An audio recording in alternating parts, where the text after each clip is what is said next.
আজ আমার এক স্কুল বান্ধবীর বিয়ে।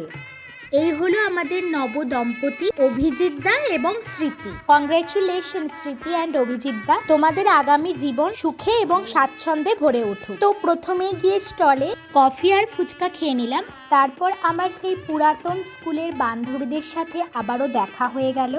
চলুন, অনেক রাতও হয়ে গিয়েছে, এবার খাওয়া দাওয়া করা যাক। প্রথমেই ছিল ভাজা, তারপর এলো soft nanpuri with chana masala. নানপুরি আর চানা মশলা খেয়ে পেট ভরিয়ে নিলে হবে না, কারণ চিকেন খেতে হবে। নেক্সট আইটেম ভাই নিয়েছিল নানপুরি আর কাশ্মীরি আলুর দম।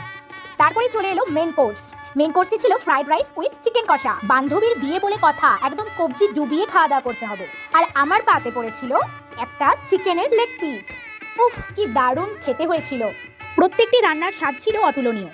তারপর ছিল টমেটোর চাটনি, সাথে ছিল পাঁপড় ভাজা, ডেজার্টে ছিল রসগোল্লা, আর আমাদের এখানকার শক্তিগড়ের স্পেশাল ল্যাংচা, আর শেষে ছিল আইসক্রিম। টাটা।